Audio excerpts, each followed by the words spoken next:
toss of the coin? Lightning struck the press box. It didn't get old Henry, so wonder it hadn't gotten Henry. He deserved it, didn't he, Al? But the lightning, by the time he said, y'all go to the house, and then we all, I mean, you could hear it crackling. You remember that? It was just crackling right above us, and so. I think Coach Sharp had run all. Yeah, he didn't like lightning now, I tell you right now. And I know all the Sheridan fans got out of them aluminum bleachers too. And so we went in and they delayed the game, and so we were going the last week. There was 3 teams in the conference that had 1 loss. It was us, Malvern, and Whitehall. Malvern, Whitehall, and Sheridan. We had 1 loss. And according to the rules of the thing, even if we won, I'm not sure we'd got to go to the playoffs because you get a point system, and we didn't have good on the points. So I didn't tell anybody. But even if we'd won the game, I don't think we'd got to go to the playoffs. But we'd had a share of the conference championship, which I wanted. But now we didn't. But now we had another chance too. But I didn't ever tell anybody what the other alternative was if we lost. We had 1 chance to go to the playoffs. And so after we got beat up there that night, I remember going into it was raining. It was a miserable night. I remember going into the coach's office and looking at TV because I wanted to know the score of the Malvern-Lake Hamilton game. Because if Lake Hamilton won, then we would all end up in a 3-way tie with Sheridan, Malvern, and Lake Hamilton. And then if you don't go to points, if one team beats the other 2, they get to go. And we beat Lake Hamilton, and so that was our other chance. I didn't ever tell y'all because I didn't want you to worry about it. I want you to be focused on the game. But I remember looking at the score in there, and I saw a score, and said Lake Hamilton 7, Malvern 6, and just like that, I thought we're going to the playoffs. And I remember going out to the bus, and I tell Coach Smith, I said, Coach Smith, we're going to the playoffs. Oh, we're not going. And I'm telling you, Coach, we're going to the playoffs. And I remember I tell the superintendent, and I thought we're going to the playoffs. And so, they couldn't believe we was going to the playoffs. We get back here at Sheridan, and y'all, after everybody, we still sitting in the office, and I get up, and there was a phone call from Lake Hamilton, the coaches, and they said, and they realized we're in a 3-way tie, and they asked me, well, how does that work? Well, I told them how it worked. I said, we beat Malvern and y'all, we're going to the playoffs. And they said, are you sure? I said, I'm positive. They just didn't believe me. They had to get the rule book out and check with the AAA. But hey, come to find out, we go to Wynn to play Wynn, and Wynn is 13. Wynn finishes 13-0, ranked number 1 in the state. And where we go, that's Sheridan going up there, and they score on the opening drive, have us down 7-0. We come back and score on the old flea flicker, go for 2. But now I've run plays before that I've just called plays because we could run that little fake with it, with the fake. I remember I looked at a film last night. I was looking at a film last night. I sent to the guy at Piggott where we would flex both ends, and I went T right, and I ran a reverse where I'd fake the fullback and D'Angelo Williams would come back around. And I had never run that, but I'd run the play, but not out of that formation. But I could just call plays and move people around, and so that wasn't no problem. We'd run Scott around, and he'd come around, and you hit him over there for a 2-point play, and we up 8-7. So, and then with 3:36 left in the game on a busted play, and they would very release the end to block the corner. And Elizabeth had a clear shot at the quarterback and just missed him. I remember looking at him. I mean, he had a clear shot at him and just barely missed him. And then he goes to the corner and he's going to option off our corner, and he barely makes the pitch. The ball almost hits the ground. And he has to stop. When he got there, comes the free safety, Brett. Look, he's running the alley there, and he runs right by him, and the guy goes 81 yards. After I went, later on I went to Wynn. I met O'Iver Jeffers. I still don't like him.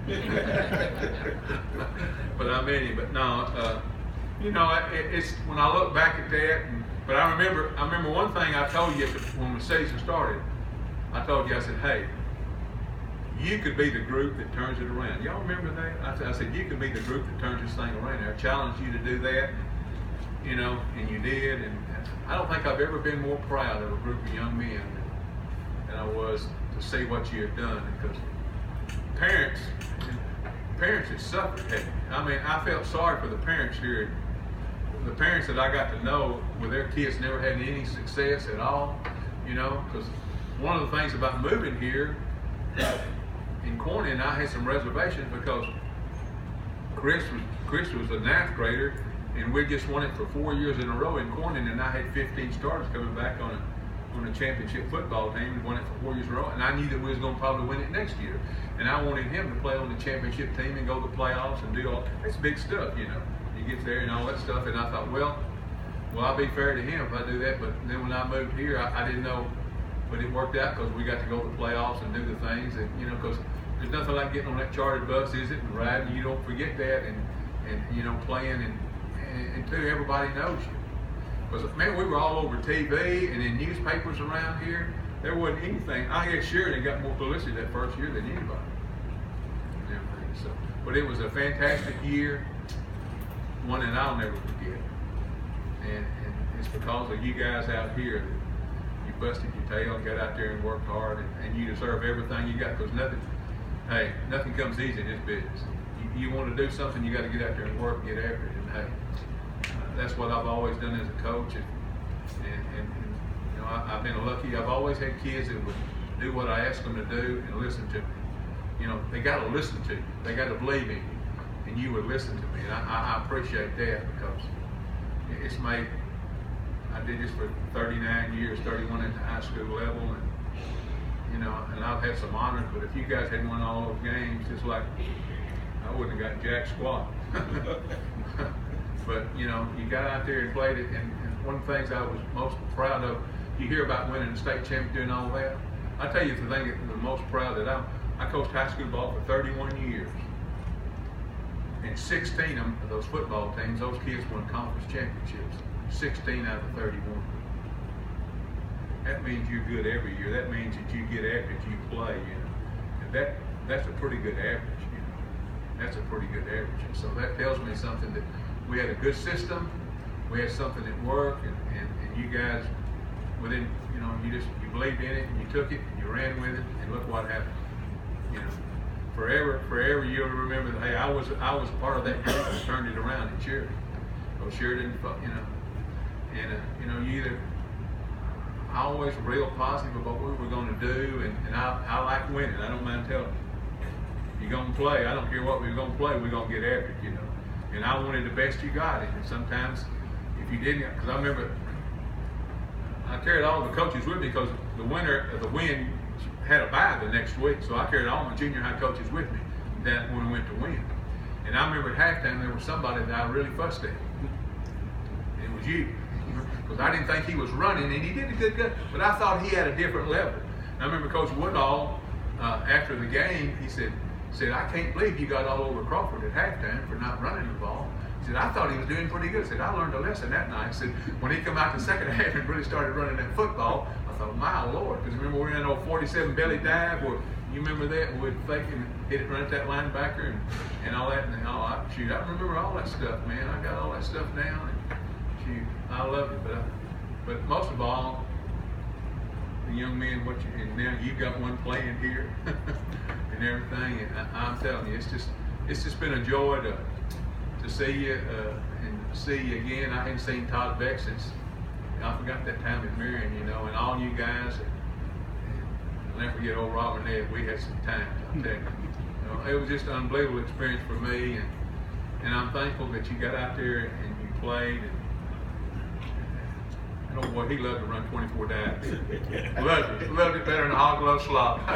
He loved it. He said, run 24 dives. He'd hit that dive and be gone on him. So I don't know.